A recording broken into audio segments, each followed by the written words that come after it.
Good morning to everyone in attendance here at the Orleans and to everyone joining by Zoom.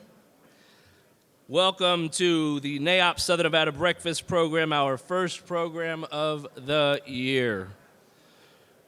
I am Steve Niger, and I have the privilege of serving as your chapter president this year for 2026. Thank you very much.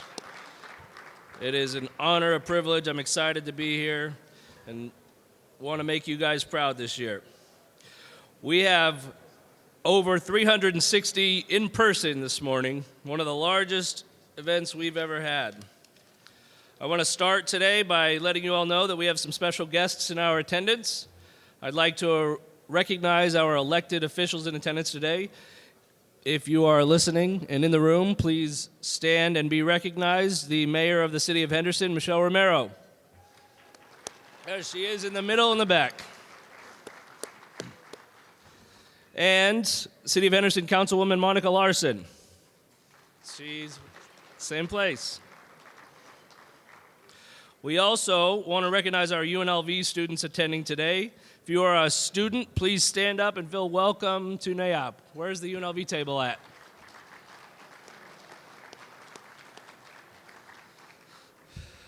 UNLV's student attendance has been such a consistent thing in our programs that we have a new student breakfast sponsorship to cover the cost of their registration so that they never have to worry about a dime. That sponsor is Heller Companies, so please thank Heller Companies for having UNLV students here. Before we get started, I want you all to know that it's the first month of the year, so we've got several announcements, but we are aware there are folks out there who think that the announcements run a little long and want to jump right into our panel. We hear you. We're working on that. But there are housekeeping items we inevitably have to get the message out on. So thank you for being here and supporting everything this chapter does for Southern Nevada. One of those first announcements is the 2026 board. I'd like to introduce our 2026 board of directors and board members. Please stand either now or when I call your name. Our breaking news, our president-elect for 2027 is Mariana Honeycutt of Kimley-Horn. She was going to be here, but she got stuck in Detroit because of bad weather, which ice, snow, something we don't have here. Our secretary, Lisa Brady of Prologis. Our treasurer, Phil Dunning of Panettone. And our immediate past president, Matt Hoyt of Lepore. New members on our board of directors this year are Michael Argier of IndyCap, Gaetano Cafaso of Burt Construction, Jake Higgins of CBRE, Rob McPeak of Fenimore, and an oldie but goodie Mike Showett of Compass Development. They are joining our existing board members, Sabrina Borgoff of Martin Harris.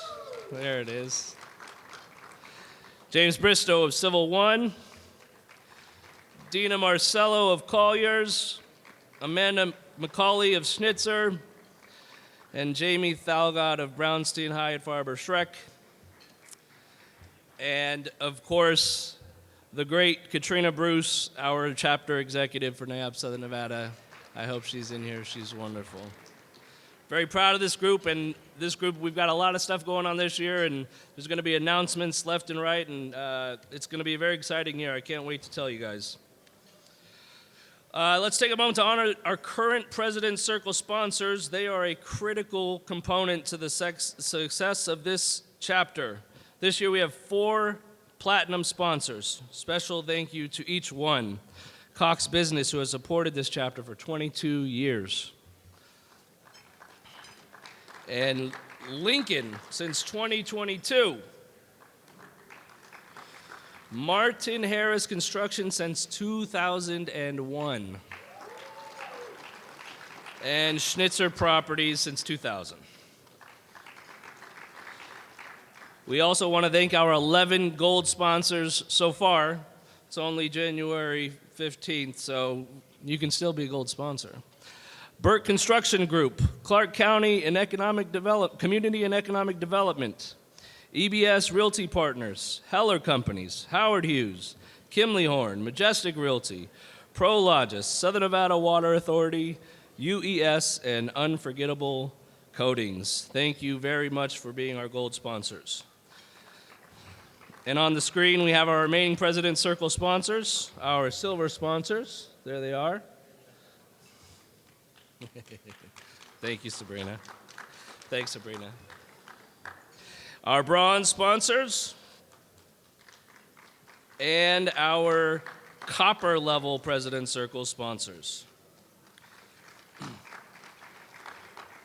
With exposure not just to nearly 800 members of NAIOP Southern Nevada, but also the countless numbers of folks who aren't members, the folks who come to our breakfasts, who watch our videos online, who read our articles, I'm talking about the general public, the media, elected officials, community leaders. Well, there's a whole lot of people in this state who are paying attention to NAIOP Southern Nevada these days. That's what President's Circle sponsorship does for our chapter. We are grateful for all of you. We're still taking applications. It's an ambitious year with tons of news coming over the next 6 months. I think you all will be very proud of the things that this chapter has been getting done and will accomplish this year. And none of it is possible without our President's Circle sponsor and our great members. Final plug on the President's Circle, and then I'll move on. How often do you get FaceTime with the Southern Nevada Market Officer of Prologis, the global leader in logistics real estate? Her name is Lisa Brady, and you can get all the FaceTime you want if you just sign up for President's Circle. Is Lisa in the room somewhere? Somewhere. If you don't know Lisa Brady, go find her, please. She's a wonderful person. All right, now on to our committees. NAIOP runs because of the high quality of the organization's committees made up of volunteer members. Let's take a moment to, there you go, yeah, come on up to the microphone, please, sir. There should be Kim from Spotlight coming up as well. I will start then. Am I on? Perfect. Good morning. I'm Guy Gugino with MidFirst Bank. I'm here for representing the NAIOP Golf Tournament. It's the 33rd annual golf tournament on May 16th at Paiute. We are almost out of sponsorships. We have the player card and player gifts available, and there are only a couple foursomes left. So if you want a foursome at this time, you have to buy a sponsorship. We are currently accepting raffle prizes, and people who want to volunteer can reach out. If you do want to sponsor and you do want to play, you can go to the website, and Jonna has a place where it says click here, click there. It's automated. You can do that all. If you have questions, you can reach out to me, Jonna, Alicia, or Ashley. Steve, I'm going to go back to you because we don't have someone from Spotlight, unless you want me to do Spotlight. There we go. Oh, you're here. Come on. Perfect. Thank you, Guy. Nope, you want yours. Yep, thank you. Take mine. Hi, everyone. I'm Kim Galbe. I'm your 2026 Spotlight Awards Vice Chair. The event is coming up. It's Saturday, February 28th at Red Rock Casino. Our theme this year is Broadway, so feel free to have fun with it. And our theme colors are red, gold, and black. We do have a few deadlines coming up, which you should see on the screen pretty soon. The room block is January 26th, and then sponsorships and registration deadline is February 13th. We do have a smaller room this year, so we will sell out. If you haven't secured your spot yet, I would encourage you to do that pretty soon. Is anybody next, or is this That's it? Okay. That's it. Thank you very much. There was a membership announcement, but our first members only mixer of the year is sold out. So I'm sorry for those of you that missed it. We're very excited about it. The A's Ballpark Experience Center at the N Commons on Thursday, January 29th. Keep an eye out. These members events sell out quickly. If you missed it and you wanted to go, I'm sincerely apologize. All right, each month we like to recognize our new members. If you are a new member, please stand and welcome to NAIOP. If you see a red ribbon on name tags, please be sure to welcome our new members. I'm guessing 99% of us were pretty intimidated the first time we walked into this room, so please make them feel welcome. NAIOP Southern Nevada is currently 783 members strong and ranks in the top 7 for NAIOP chapters nationally. If you are not a NAIOP member, you should be. NAIOP is the leading organization for our industry in Southern Nevada, and we are only that way because we've got great members who do great things. I invite any non-members here to get up or get online and become a part of this incredible group. Stop at the registration table for an application or join online and see any committee or membership committee ribbons on name tags. You can ask them as well. Now on to our breakfast sponsors. Thank you to all of our 2026 breakfast sponsors, and thank you to our Wi-Fi sponsor, Lincoln. Today's sponsor, and a special thank you to this morning's meeting sponsor, Martin Harris Construction, who is also one of our platinum sponsors. I'd like to introduce their Vice President of Business Development, Sabrina Borgoff, who is also on our Board of Directors and the Programs Committee Board Liaison. Welcome to the stage, Sabrina. Thank you very much.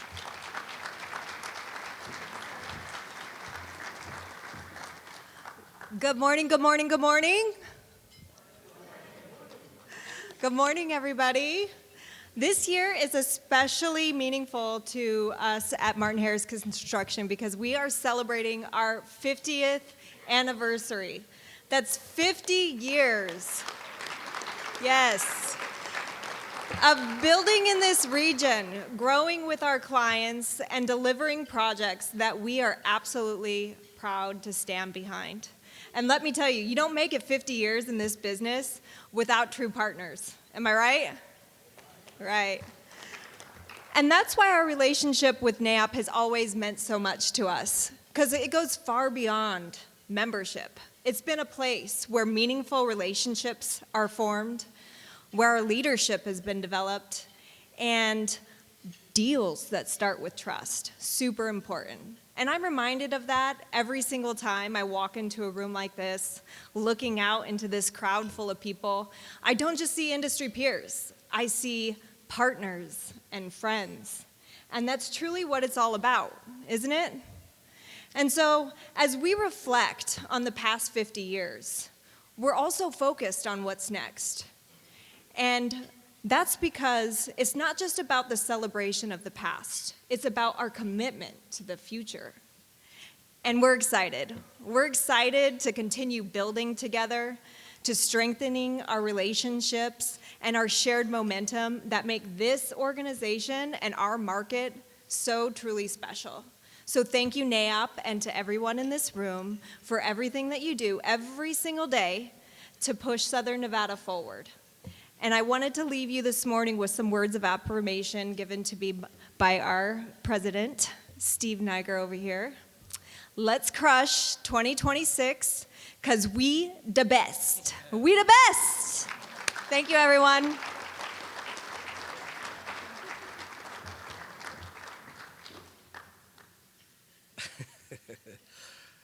Thank you again to Martin Harris.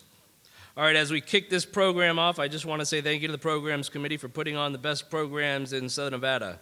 Now on to our program. Reminder that for all of you here in the room, we have a Q&A session at the end of the program from 9 to 9:15 for our in-person attendees. There are notepads, pens, and papers at the tables for you to write down your questions, which will be collected by Dan Tutlin. Where are you, Dan? Collected by that guy. Q&A starts at 9 and our program concludes at 9:15. I am excited for our program today. 2026 Southern Nevada Forecast, Insights that Move CRE Markets. And I have the pleasure of introducing today's speakers to you. Come on stage as I announce you, please. The gentleman from Chicago, Peter Kroner, is the National Director of Market Intelligence with Avison Young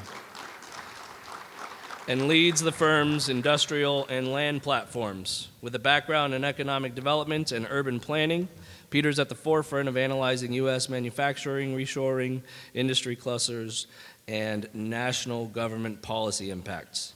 He is also a notable expert in the One Big Beautiful Bill and its implications on our industry, which should be helpful for today's conversation.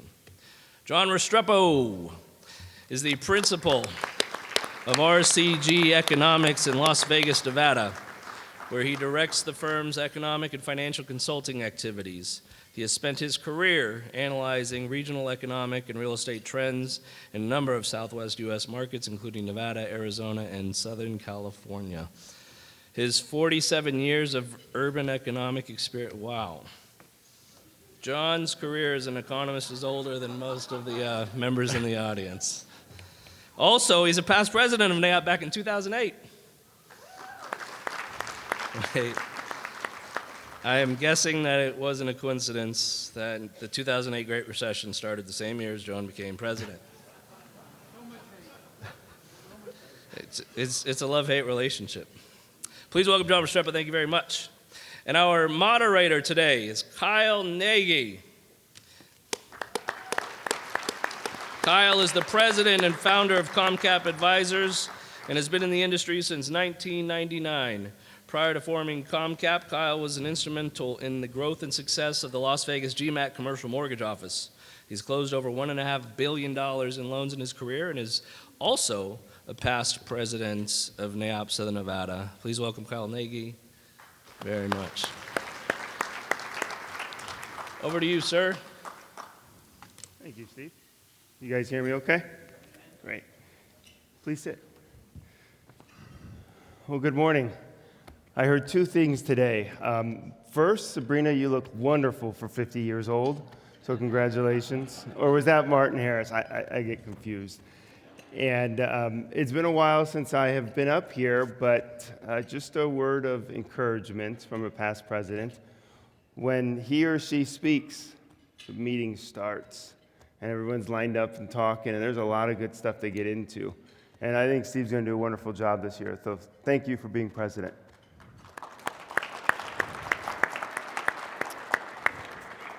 My goal is pretty simple when I attend these panels or even moderate them, and that is to identify or extract something useful. I don't know if it's a data set, maybe it's a bit of information, maybe even a relationship that is formed, but I am looking to create an opportunity with that time.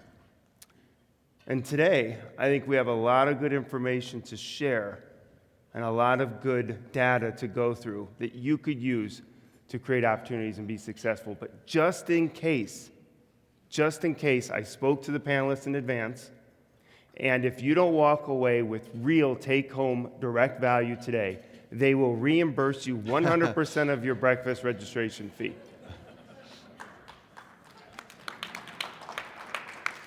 Judging by age, John will write you a check and Peter will sell you the money. It's going to be fun. No, it won't? Okay, good, because you're an economist. Let's get started. We're going to talk about a couple top... Did you turn it on? That would help, right? They should have gave me a remote control that I could just turn you guys on or off when we wanted. All right. Can you hear me now, guys? Sorry. So what we're going to do today is pretty simple. We're going to talk about the overall commercial real estate market.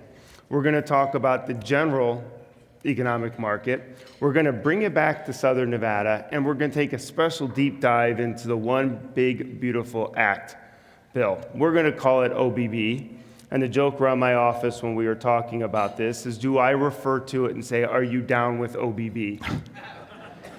Anybody over 35, 40 will probably remember that. All of you kids, get some taste. I don't know what to tell you about music. 6, 7. Yeah. So here we go, folks.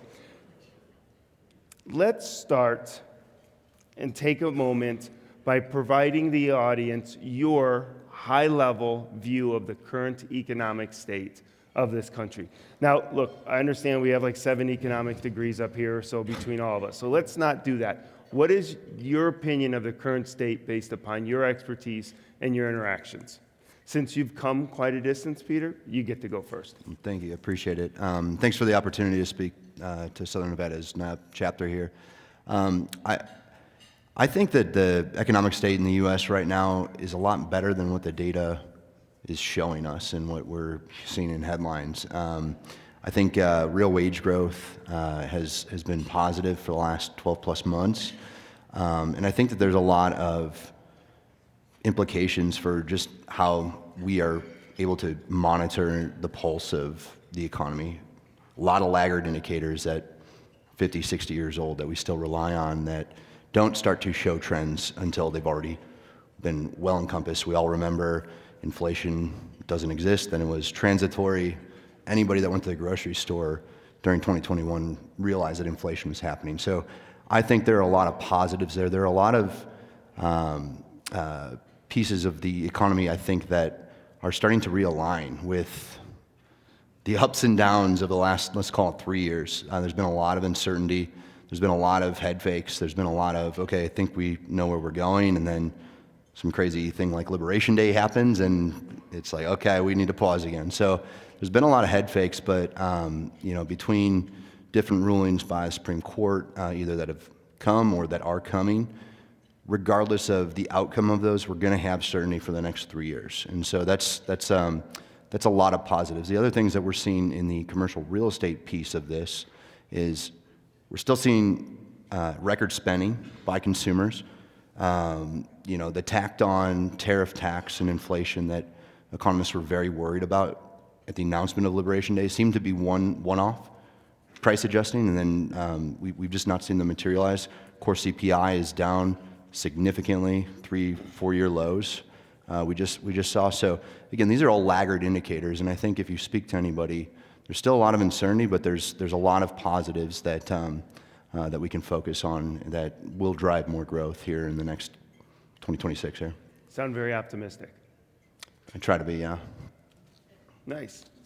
Somebody with an economics degree is being optimistic. Yeah. John, that's you. Oh, me? I agree with Peter at the national level. It's a little different picture, obviously, here at the local level because of the nature of our economy. Whereas we all know, we've talked about many times before, we're a discretionary spending-based economy. So if consumers are feeling a little uncertain, they'll pull back on some of that spending. We did run into that other problem that's been in the news a lot recently, where we started, for lack of a better term, gouging our tourists, and they're pushing back. So there's been a big pricing adjustments at the resorts, which is good. But at the same time, we're always a little lagging behind. If you look at the indicators of how we come out of recessions, places like Southern Nevada, maybe Florida to a certain extent, any tourist-heavy kind of regions go into the recession a little faster, a little deeper, and they're a little slower to return. We're coming back. Here in Nevada, a little different than the national level. We're still lagging behind in terms of spending power of our residents in terms of incomes. So we have a bit of a disconnect between a wealth of the average consumer here in Southern Nevada resident to cost of living here. So we have relatively high cost of living only because of the housing prices relative to incomes. It's stabilizing, but it's still not where we want it to be. At least we're going in the right direction. This next year is going to be really interesting because we're finally going to see the full impact of the tariffs. In sometime December 2026, businesses around the country and locally have been absorbing those the increased tariff costs in their profit margins. That's probably ending as I read the national media on this. So the 2026 is going to be a very interesting transition year for where we're heading. So in that case, it's good. I mean, we're not going down, it's just that we're not ramping up as quickly as the national folks. Well, I had other questions, but I heard something I want to dig into. Peter, you said certainty over the next 3 years. John is, well, I got loud all of a sudden. I didn't do anything. John mentioned this year being a year we find things out. So are we going into certainty or are we going into more volatility? You asking Peter? Well, this is a panel, so you're the person okay. can speak. I think a lot's going to depend, again, the impact of the tariffs, the impact of one big beautiful bill. It's not going to be a major thing here in Southern Nevada. We can get into that because we don't have a large manufacturing base. But the bigger question is going to be what happens after the midterm elections. That's really going to set the stage. So everyone's kind of waiting for what's going to happen there. We're going to get into any more, adventures overseas, so to speak. I won't call them wars at this point. So there's a lot of that stuff that's happening in 26 into 27. So that'll drive what happens in 28 in terms of midterm elections, which will then subsequently drive some type of, let's call it business legislation in Congress. So we don't know what's going to happen. So 2028 really is the key to a lot of this, in my opinion. I don't know how Peter feels about that. I agree. The big focus is on the midterms. The Trump administration, in their first year, really in the first 3 months that they took over power, had both chambers of Congress, they took on very bold bets on the impact of negotiating trade and tariffs and sweeping policy that takes years to really see the ramifications of in the economy. And luckily, most of the tariff inflation or cost increases have been absorbed by companies. If that gets to the consumer, it's going to put a lot of pressure on the Republicans and on Trump to pursue his agenda for 2 more years. I think 2 positives that will provide more certainty. We're going to know whether or not the trade negotiations and the tariff legal ramifications from the SCOTUS in the next month or so. There's supposed to be a week on Friday. Didn't get the ruling yet, but the ramification of that is huge because our deficit was the lowest it's been since COVID, and I think all the way back to the recession they just announced. We're going to have to pay all that money back in the form of refunds. If SCOTUS rules against the Trump administration, use that. Obviously, there are other avenues, but that's just more uncertainty for decision makers from both the industrial side of things, but also the office user base, the consumer spending piece. So that's one thing. That's going to be certain. It's going to be ruled on, and we're going to know what the lay of the land is. The second piece, and this cannot be understated, is that Jerome Powell's out May or earlier, and I believe they're down to 2. The Senate, I think, just said on Monday they're down to 2 nominees. Obviously, they're going to be a lot more hawkish on cutting rates. The target seems to be 3% by the end of the year. We've had 75 basis points in cuts from the middle of last year until the year end, and we continue to see that. We're seeing CPI support more cuts, and we know that this is a very pro-zero interest environment, I don't want to say regime, but administration. And they're going to get who they want. They'll also have another ruling. We can't understate this. SCOTUS is also going to rule on the legality of the executive branch firing a head of the Federal Reserve Board. I believe the one out of D.C.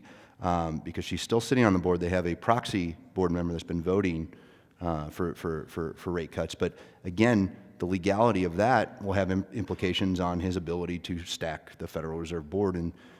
Some would argue take away a little bit of the, make it a little bit more politically motivated. So regardless, though, I think we're going to have a very low interest regime that comes into the Federal Reserve, and that's going to bring more liquidity into the market. Trump has also, I think, because of the midterms, identified 10% cap on credit cards. I think that dries up liquidity for people that maybe are younger or have poor credit, but that's a whole different conversation. But there's a lot of these things that will all bring more liquidity into the system. More consumer spending is what I expect because you have to put things into houses if you go and purchase a house. Those housing prices have not ceded. They've just been sitting. So we expect to ramp up on that aspect of this. And I think that creates a little bit of pressure on multifamily. We'll get into property Sorry. tax. That's okay. I have all these questions, but I keep hearing something. I want to make sure I heard you correct. If the Supreme Court rules and says that it is unconstitutional, executive branch doesn't have the power to levy taxes or tariffs, you're saying that they would then be required to refund all of the money to the governments or to the nations that they have been taxed, companies they've been taxing with tariffs.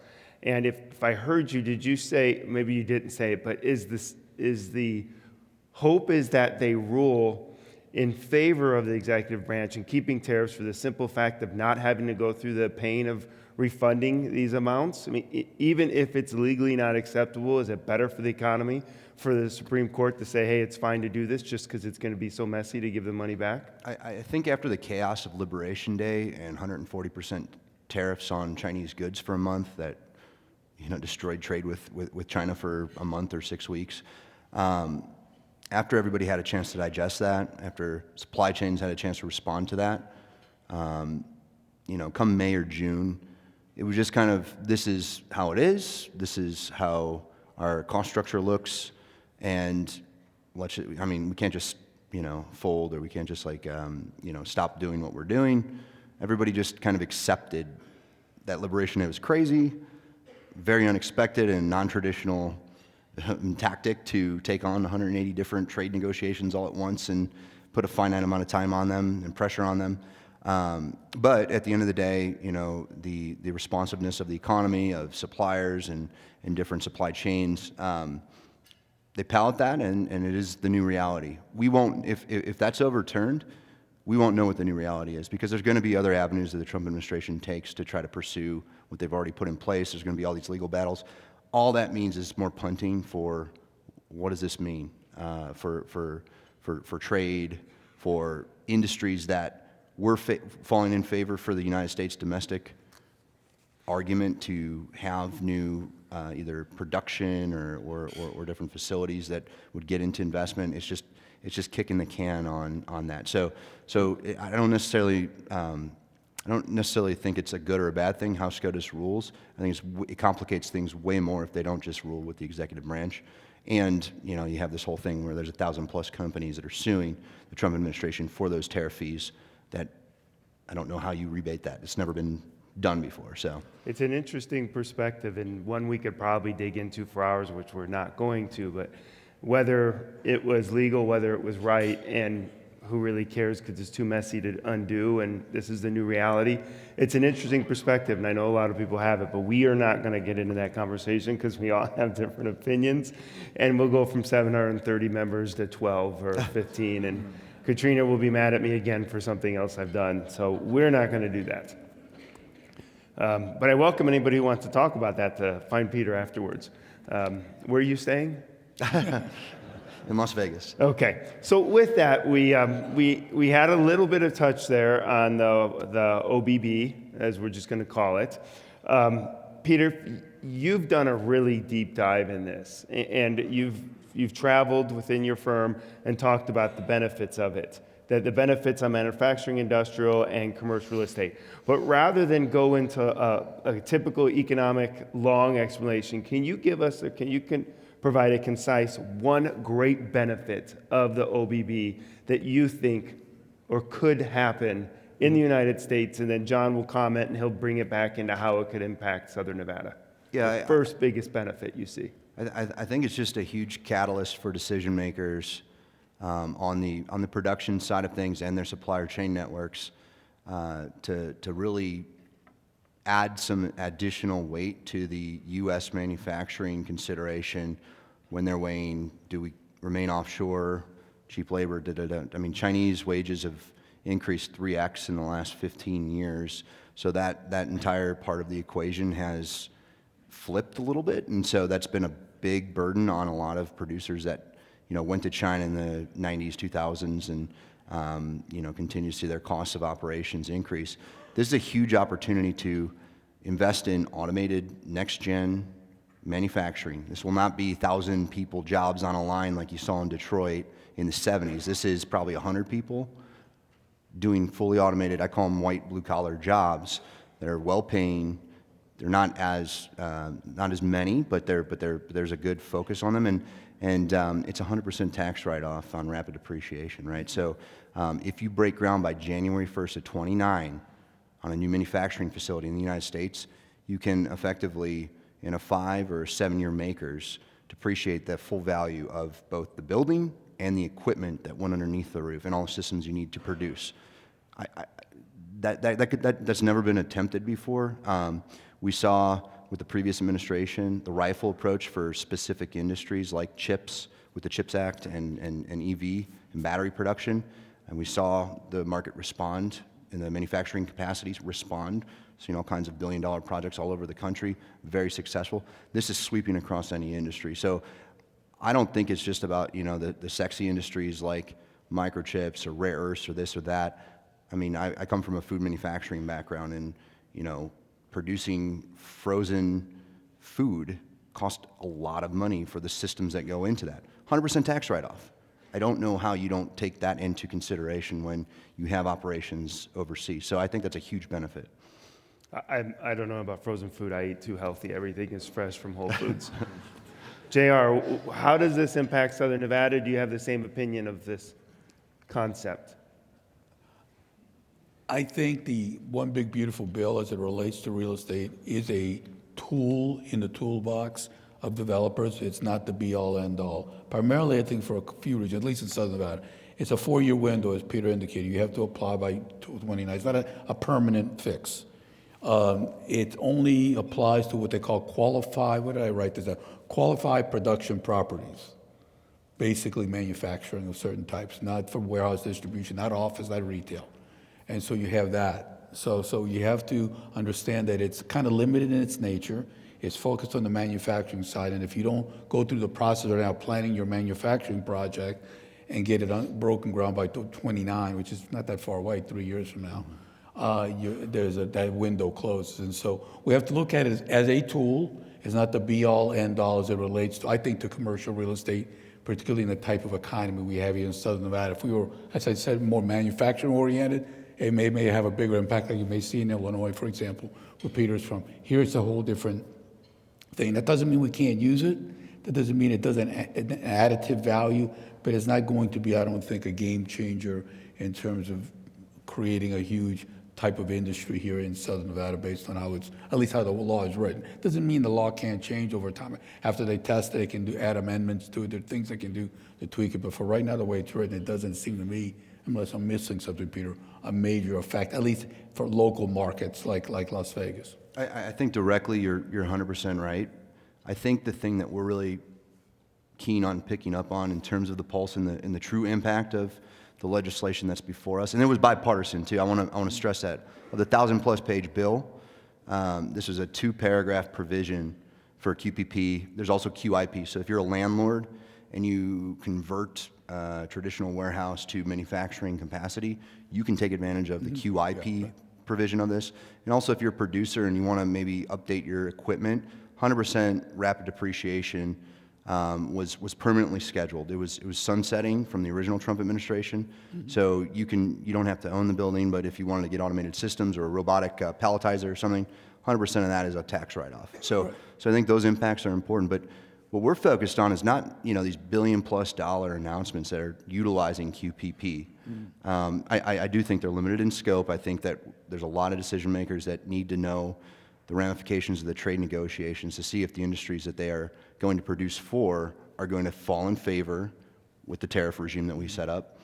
It's about we call those centers of gravity at AY, and it's about the 6 to 8 hour drive times around those centers of gravity that are really going to, I think, be the biggest impact. So it's the supplier chain networks that go into the manufacturers, and I think that's where we're reading the tea leaves and really closely tracking the announced $3.5 trillion of new announcements for manufacturing facilities. Most of them haven't picked a place yet. They're still going through incentives between different states and everything else. But the moment that they declare, we're going to break ground here, there's entire supply chain networks that use industrial space, that use office space, that use multifamily for workforce, that are going to be those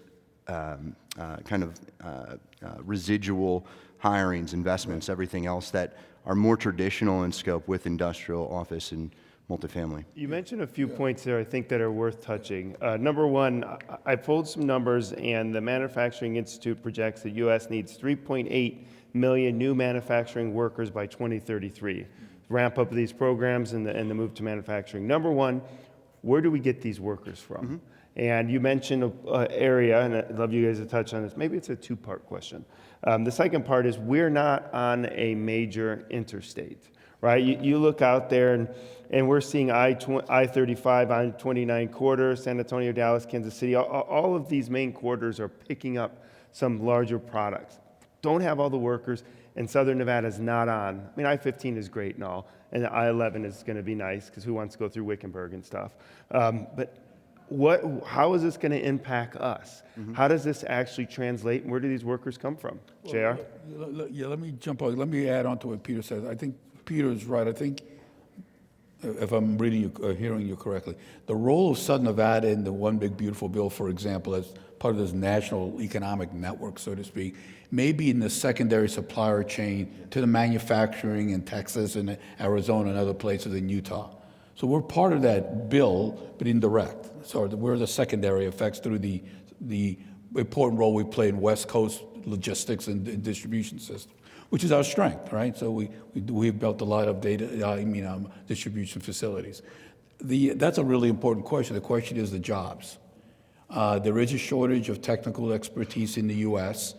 A lot of younger folks don't want to get into these kind of jobs. Everyone wants to, I guess, be an app inventor and an influencer, whatever the hell that means. But it doesn't produce a lot of economic wealth, so to speak. And so the question of the technical expertise of the job market combined with our role in the Western U.S. supply chain is important. But Kyle made another very interesting point, and that is we do not sit here on the I-15 on a very strong east-west supply chain manufacturing route, like let's say Reno is on the I-80 corridor. The reason why Tesla went up to Reno is part land, part proximity to the Bay Area, part the I-80 corridor heading to the East Coast. So there's a lot of that in affairs. So don't ever underestimate the importance of distribution networks in terms of the road network and the freeways. But I think we're there. I think we, in terms of participating in this potentially new era of prosperity, assuming we don't get into another war or something. But we just have to understand what our strengths are and what they aren't. We're not a Phoenix. We're not a Houston or Dallas or some of these other bigger, or Chicago for that matter, some of these bigger population, education, and manufacturing hubs. We have a special niche, and that's gaming, tourism and logistics, in my opinion, over time. That doesn't mean we can't participate. We just have to understand what our sweet spot is in terms of our competitive advantages. And John, that's such a great point, and I think that's where Southern Nevada can really, work both on the governmental side, the EDC side, and the commercial real estate side together in tandem with public institutions, community colleges, et cetera. As I mentioned, this isn't going to be 1,000, 10,000 people. I do this fabrication on this line, and that's what it is. These are advanced jobs, and just like what we saw with e-commerce boom in the last 10 years, we saw a ton of traditional retail workforce migrate over to warehousing. And after 1 year experience picking or operating in a warehouse, the wage growth opportunity for folks working those types of jobs just goes up like this exponentially, especially if Amazon or Target or somebody bigger is in your market. There's benefits, there's everything else that everybody has to compete with. And anybody that's trying to lease space can tell you, like, the labor factor is a huge portion of the decision making for any industrial user. Where does that workforce come from? I think that's the opportunity to think about this. And the whole reason why we were so focused on the big beautiful bill and all the other ramifications that it might have in terms of those secondary and tertiary support for those centers of gravity, it's not even on the radar for 70% of the groups that we're speaking to. We're speaking to very sophisticated capital, very sophisticated developers, very sophisticated users. And you would be surprised at how many decision makers have never even heard of this 2-paragraph provision in a 1,000-page bill, and how it could completely impact the operational costs of their business, but also limit the supply chain issues that they've had during COVID and before with different strikes and stuff. And I think Southern Nevada really needs to define what its niche wants to be on maybe not that huge manufacturing boom town, but what are those supportive things? I think, yeah. I'm not surprised people didn't see a 2-paragraph section in a 1,000-page bill. Who's going to read 1,000 pages? And most of us get to page 2 and put our head back down and start building or leasing or doing Correct. Whatever we're supposed to be doing, financing. John, you raised your hand for a second. I had a follow-up, but what I want to do is we're halfway through this, okay? And you got 3 econ people out here who will just talk. I'd like to know from the audience, and maybe show it. You're sitting right there, and you're back on the board, so now you have all this responsibility. You speak for the entire group here. Is this the direction we're going? Do you want to jump deeper into Southern Nevada? Do you like this OBB stuff? How are you feeling about all this economic jargon? I was going to say another word, but people are here. What's that? Okay. Is it going to make you more successful tomorrow? Okay. John, I'm going to put in a new rule. We have 15 minutes left. All answers can only be a minute and a half, and then we're going to follow-up question. And show it as recording, and when you're wrong, he's going to yell at you. Okay. Now, I'll be quick.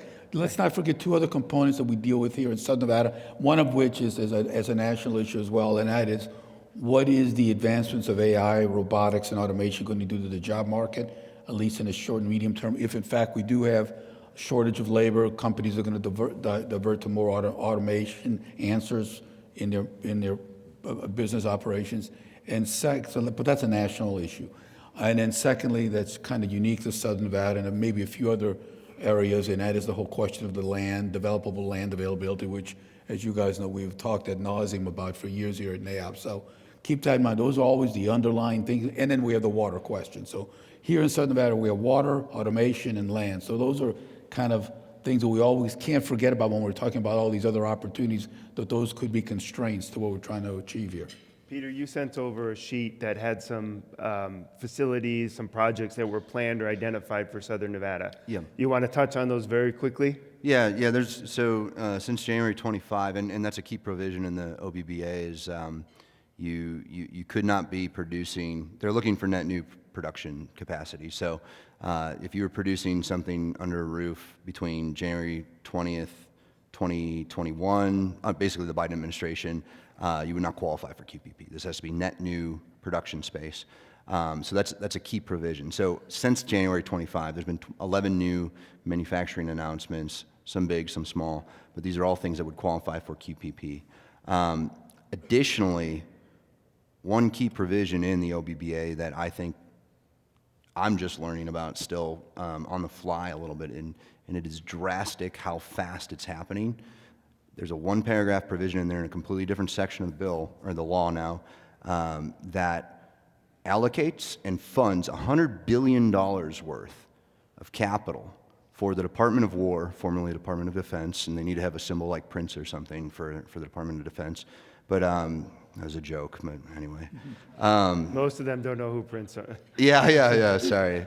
But for the Department of Defense, they've identified strategically vital industries that the administration and the Department of War are going gangbusters on trying to develop in the United States. $100 billion, less than 5% of it's been allocated so far, whether that's projected funding or current funding. And there's only about 7 projects that have been done that. One of them is rare earth magnets.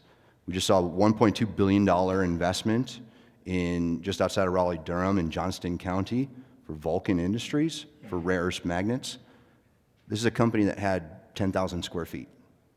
So it's going to be a 1.2 million square foot building, $1.2 billion investment, and this comes from the $100 billion provision there. We talked about that a little bit on the call. Sorry, your time is up. And oh, yeah. So it's giving me a dirty look.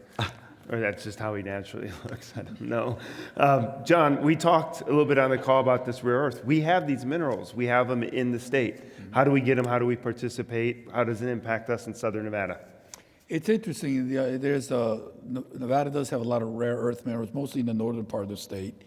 I know the GOED and the governor's office are looking at this very closely in terms of what we can do. It takes time, right? And so, because some of this is heavy water using in terms of the mining activities that are related to extracting rare earth metals. A lot of it has to do with the manufacturing capacity in the state and the types of jobs we have here, the types of skilled workers, so to speak. So it's got a lot of potential, and there's some transportation issues right now. They're trying to extend rail to the mines and things like that in the north. So it's there, but it's going to take time. It's just these things kind of take time, right? And we still have China we're competing with, right? So China produces most of the rare earth metals around the world, and they're known to, subsidize pricing. And so we have to be careful what the Chinese are doing too, as well. So we're competing on a global basis with these rare earth metals. But there's potential there, but all these things just take time. And so the unfortunate thing, a lot of the one big beautiful bills, correct me if I'm wrong, Peter, things end. They're windows, right? They're not permanent fixes. Right? If you don't apply by a certain date, you don't qualify, right? For QPP, yeah. Yeah. So there's some challenges there, but I think the rare earth metals has got some potential, but it's going to take some time to fully develop it. But let's stop for a moment and just think about it. We are, does anyone know that we are the what state? Silver state, yes. What state produces the most gold? Nevada. We were not the gold state because the rush was to California. We let them have their heyday at the beaches and the nice weather. But now we're the silver state, yet we produce the most gold. So if we have long-term investment in these materials, these metals, and it is an industry that we have and get the benefit of these tax bills and these tax provisions, are we able to build a real industry out of it, John? I think so. Historically, we've always mined gold here, for example, in the state, and it's been processed in Utah. In the processing plants in Utah. And in other places too, we ship gold to Switzerland. Switzerland is one of our biggest export countries, where we export the most, because they take the gold and they make jewelry and other things there in Switzerland, which is kind of interesting. I didn't know that till last year, until we started looking at who we export to in terms of the foreign countries. So yeah, there's no reason why we can't try and bring those smelting jobs, those jobs at the processing facilities from other states to here. We just haven't been able to focus it. Primarily, I think, as the size of our workforce has been the limiting factor in that regard in the past. And Peter, it's your responsibility today. By NAIOP Southern Nevada, we are signing you the responsibility to work with our group to get smelting plants and everything else.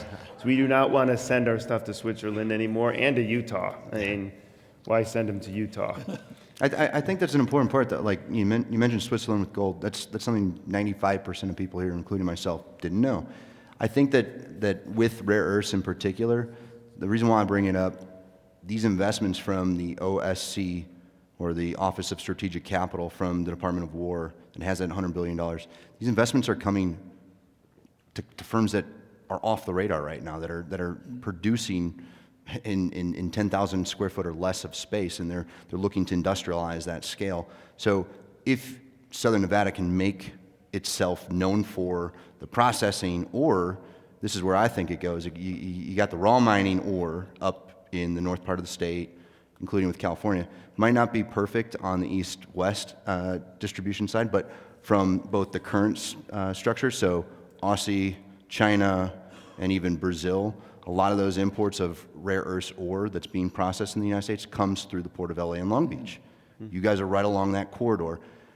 This is what's established. This is what will be, the raw materials until those mines are kind of built out. Exports, with the trade regime we have, are going to be so important for rare earths. Our NATO allies are not going to get it from China, probably. That's where we see this going, and there's going to be an export market. Will it be on the East Coast? Will it be on the West Coast for both the raw ore and the maybe rare earth magnets and kind of more finished goods? That's left to be said, and that's where I think the opportunity, thinking through these things, not specifically rare earths, but like how do you build something in terms of a cluster in Southern Nevada? There's so many positives for Southern Nevada to take address of, and this money's coming in very quickly. I mean, this was, that $1.2 billion announcement, $650 million of that is coming from the Department of War. Right. And the EDC lead in Johnston County said, we don't even know what conferences to attend. And there, we were talking about little tidbits, right? Are you in this industry? Are your tenants in this industry? I know I was talking with Jay Heller yesterday, and he knew about all this, and he's invested in all these companies. And they're 10,000 square foot tenants in his property, and he bought them all. So he's going to really take advantage of all the growth in this area, right, Jay? So there it is, right? You're looking for a little tidbit of some sort, and I'm trying to pull in the audience a little bit. Little tidbit, these are companies. Are they your tenants? Are they your businesses? Are you expanding? Are you looking into this? Yes, it's a big picture idea, and maybe it's pie in the sky, maybe it's reality, I don't know. But it's your job to leave here today and figure that out. It's your job to be the developers and the brokers and figure out if there's an opportunity for you going forward. We have about 5 to 6 minutes before we're interrupted with questions, which I know will be great questions. So let's dig really deep and really fast. Short answers on the Las Vegas, Southern Nevada overall economy. Next year at this time, we think, currently we think industrial rates are 7 to 10% vacancy based upon what report you read. Industrial rental rates, industrial vacancy rates, higher or lower next year at this time. John, go. Nationally and Southern Nevada. Higher, higher. Higher, higher. Lower, lower. It's a laggard indicator. Vacancy is a laggard indicators from a market 12 months ago, and I Okay. think there's a lot of positives in the market. Unemployment rate, higher or lower? Oh, that's tough, yeah. They don't, by the way, I didn't give any of my questions in advance.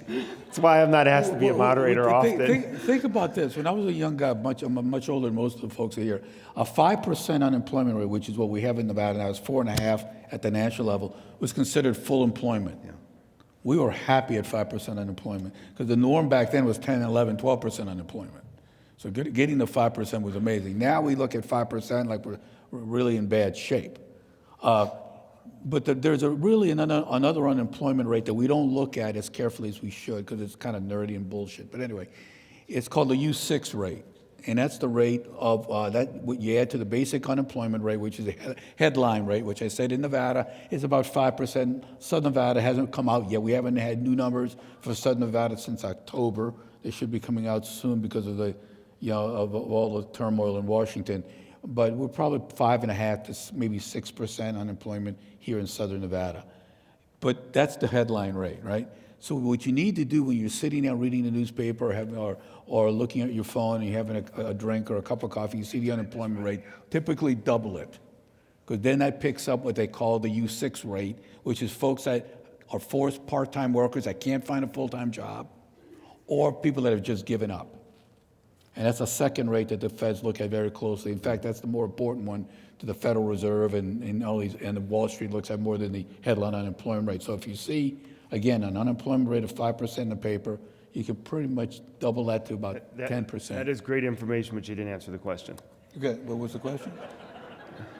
What was the question? Yeah. Unemployment rate, higher or lower next Higher. year at this time? Higher. Higher. Higher. Lower. I'm very bullish. That's fun. Okay, interest rates. Interest rates. And I'm not talking about the Fed rate. I'm talking about rate that matters to everyone in this room. And that's the rate in which we could borrow on commercial properties. Construction, bridge, permanent. Higher or lower next year at this time? It all depends. Of course it does. And let me tell you what I mean by that. If we lower rates now, as Peter was suggesting, another 75 basis points possibly, that drives demand for stocks, and which increases inflation. So people buy at the margin on stocks, so that increase the overall inflation rate. Now remember, the Fed is not dealing with long-term rates. They're short-term rates. When we see the Fed talk about they're increasing by half a point or 3/4 of a point, they're dealing with short-term interest rates that go for cars and consumer products, not long-term interest rates. That's really going to be a function of the confidence of the business industry. And again, until we get the effects of the tariffs and the results of the 2020 election, I think we're going to see some uncertainty, to be honest. Still didn't answer the question. Yeah, I did. Higher or lower? I just told you higher. Okay. And I understand. That's why I said don't worry about the Fed rate, right? They could do whatever they want to do at stagnant rate. They can come out and say things. But that's not what most of us are borrowing on. We're borrowing over SOFR. We're borrowing over treasuries. We're borrowing over something that moves based upon market demands, not the will of a board. Right. Peter, higher or lower? I think it's lower, and I think it's because there's been so much pent up. I mean, we had a stall of new development in the U.S. for almost 24 plus months because of just how high rates got. Even if you got the land, you couldn't break ground because of the cost of capital. So as these things, we've had several developers tell us at the beginning of last year and the middle of last year, we need 75 basis points. Well, we got there. We're very, very active on the development sourcing side. And again, I read tea leaves. That's what I try to do. I try to see where the market's going. When I see a ton of developers that have been sitting on the sidelines getting active and they're getting sources of capital, aligned for spec development, I see those rates going lower. Okay, so keep this in mind. All the developers in this room last year when I called them and said, hey, let's do a loan, they go, oh, rates are too high. They need to come down. I said, okay. Last year to today, 10-year Treasury's down 40, 50 basis points, right? Yep. If I were to say to you, in 12 months, rates are going to be 50 basis points lower, most of you would feel good. You'd be excited. Now when I call the developers, they go, hey, rates are still too high.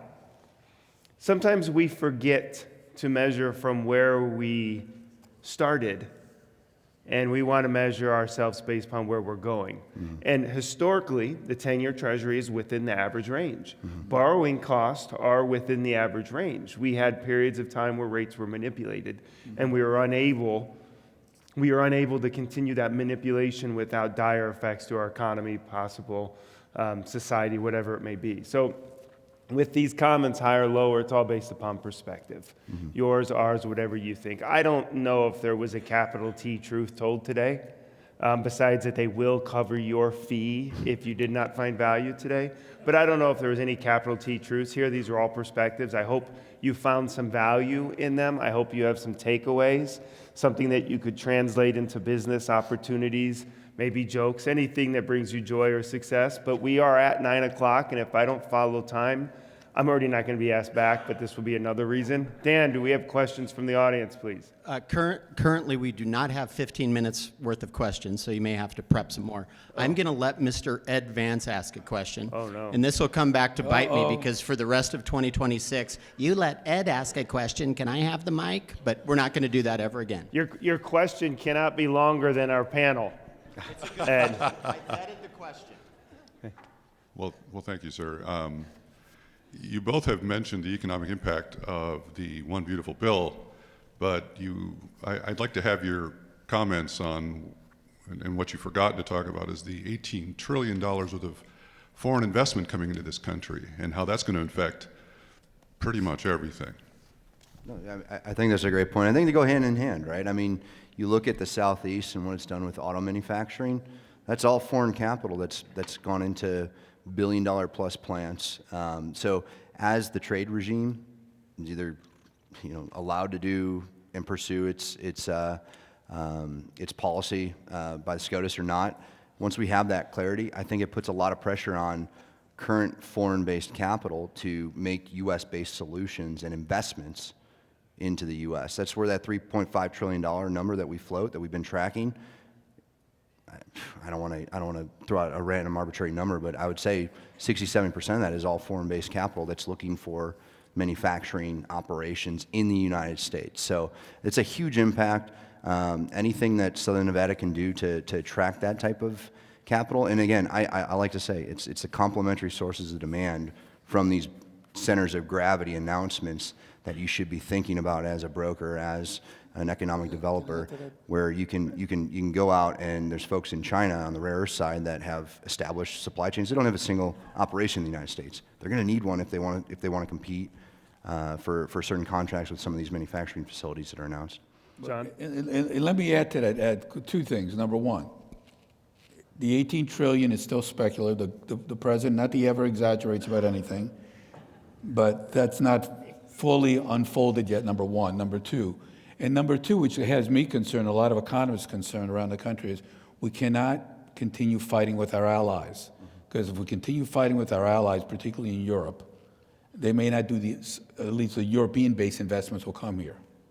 And so we have to make sure we are strategic in who we're fighting with when you're trying to get them to invest in our country, right? Mm-hmm. And so we have to just be careful with that. So it's a beginning of a long-term process. Yes, the 18 trillion has been thrown out there quite a bit, but when reporters have tried to find out, break that down for us, everything starts getting really vague. And so we just got to watch it over the next couple of years. Again, the 2028 elections will determine a lot of this, in my opinion. Good question, Ed. Good job. I trusted Ed, and he came through. Thank you, sir. Many people in our industry are using the term weird, finger quotes, to describe 2025, and this could be all three of you experts on this. What word would you describe 2026? 2025 is weird? Is that what you said, Dan? Your friend that asked the question. I think that was, make sure it was what I heard. 2026, transitional. It's the term I use. I think it's bullish. For me, it's alignment. This year is about alignment. Last year, there was a lot of things, survived to 25, then you got to 25, and you're like, what do you do now? 26 is about getting aligned with what you do best, what you could do better than anyone else, and digging deep into that and being successful there. Kyle, one of the first questions I did get was to you, and then you touched more on rates after I got the question, but do you have anything more to talk about on rates just at the local level, kind of on what Peter was saying? Your opinions, how it's going to help, what rates, what loans you're seeing, stuff like that? I don't have an opinion on rates because I'm either right or wrong, and so is everyone else, but I can tell you what we're seeing. That's the question. Okay. Thank you. We are seeing, I was talking yesterday about this, I'm going to insult people in the room when I say this, but developers by nature are gamblers. They're also a little bit greedy, and they want to beat each other. They just do. And we love that as support people because they're running out constantly trying to figure out how to do things. A lot of them have been on the sidelines. A lot of them have had good, stable cash flows, but not a lot of appreciation. And they are fighting and looking for opportunities at a higher level than I've seen in the last couple of years.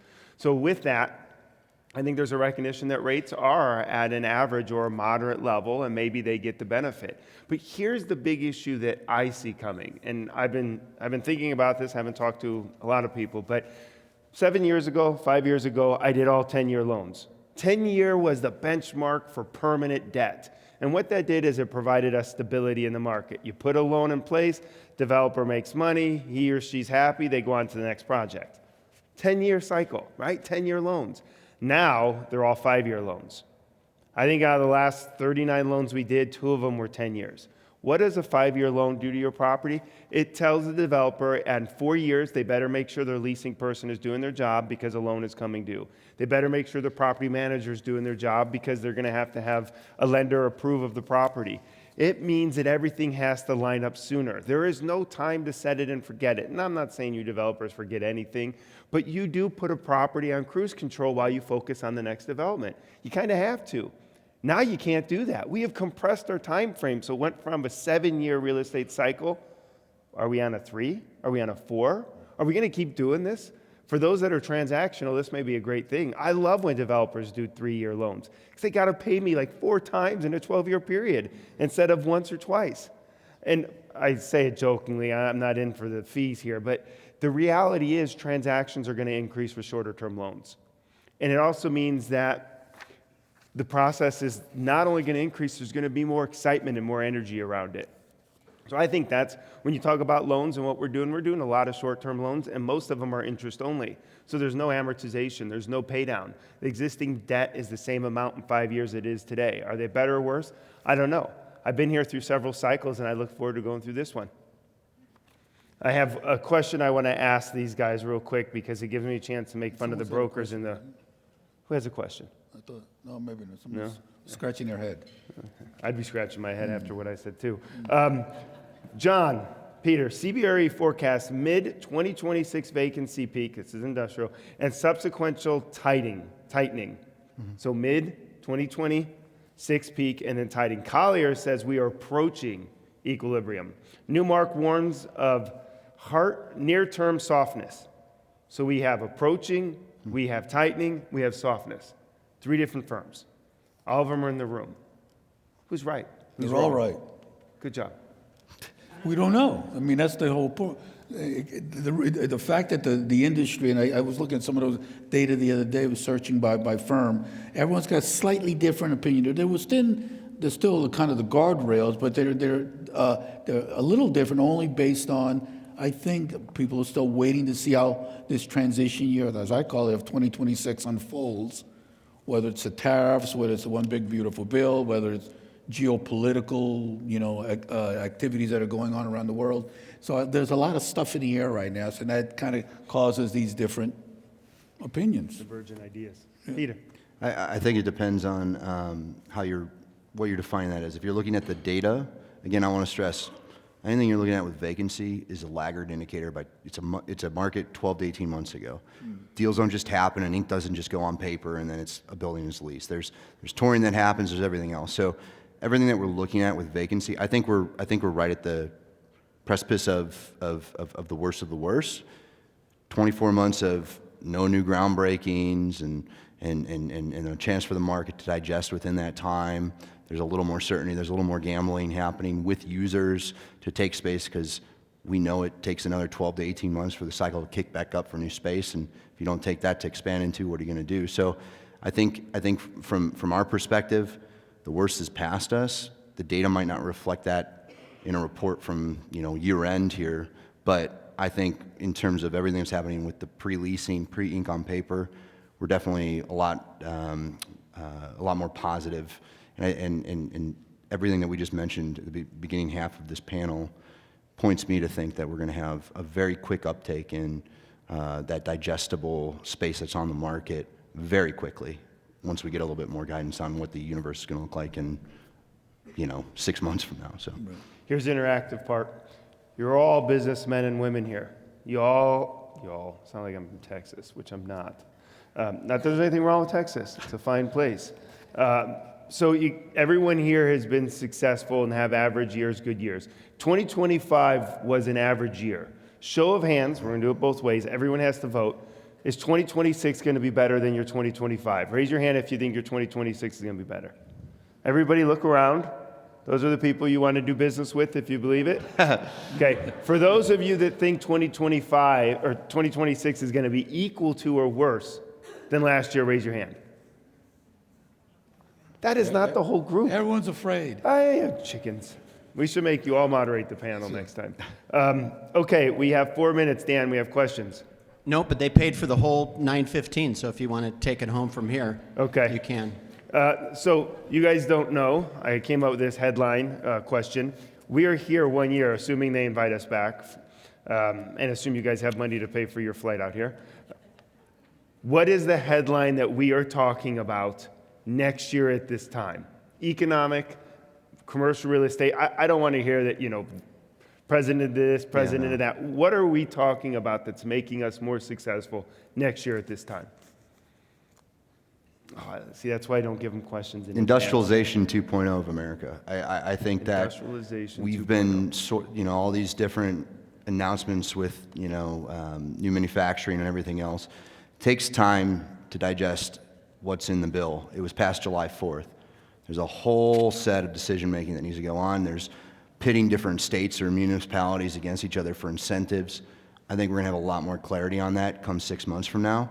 And I think we're going to see groundbreakings, and those supplier chain networks, or those 6 to 8 hour drive times around those centers of gravity, start to fill in then. And so I think that the reshoring thing will be in full fledged, and the ramifications of that from the complementary markets will be phenomenal. You sound very certain about this. I am going to challenge you then that next year when you come, I want to see that tattoo, Industrialization America 2.0, across your chest or back. Okay. Back is better, so you can just turn around and go like this, like Good it's point, your name. yeah. Okay. I love You guys will be here next year. John. I agree with Peter to the extent that there's going to be a resurgence of some level of manufacturing, not the low-end manufacturing, because our labor costs are too high. As the old saying goes, Americans like to wear Nikes; they don't want to make them. So the idea that we're going to be making, apparel here in the U.S. is probably not going to happen. Our biggest strength is, and if some of these things do happen, that Peter is talking about the national level, is how do we, as a local market, tie into that with the secondary benefits of the supply chain and the logistics and the distribution centers, and how we can work with the manufacturing that's growing in other parts of the country by being a supportive kind of region in that regard. So that's what I think. I think we're going to grow in prominence in terms of of our being part of the supply chain, and primarily for one reason. Not one reason, one primary reason. The proximity to California is a huge benefit to us that sometimes we don't think about because we want to hate California so much. But the fact that we're sitting next to the 5th largest economy in the world is a big deal for us in terms of being part of that West Coast economy, which we can play a really important role on, particularly on the logistics side of things. Is Rod Martin here by any chance? You here? Okay, this is my headline. Ready? Rod Martin retires. Commercial real estate plummets without his guidance. Okay. That's my first one. The second one, Katrina Bruce retires. Commercial real estate people found wandering the streets every Thursday with nowhere to go. I don't think either of them are retiring. Last words, you have no time. What's your last words? I don't think, no, can't think of anything new I've already said. Okay, that's a good panel. Oh, nope, there it is.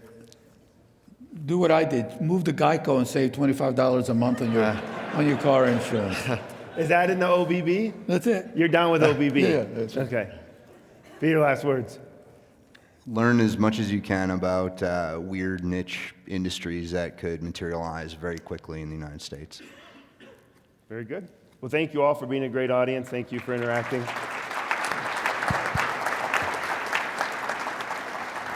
And thank you to our panel. Well, we went from industrialization 2.0 to pandemonium in the streets because everybody's retiring. Kyle, you go first next time.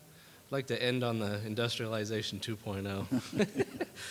Thank you again to our speakers, our program sponsor, Martin Harris, and to all of you for attending this morning. We hope to see you at the February breakfast program here at the Orleans on Thursday, February 19. There's a great day out there somewhere. Go get it. Be safe. Thank you.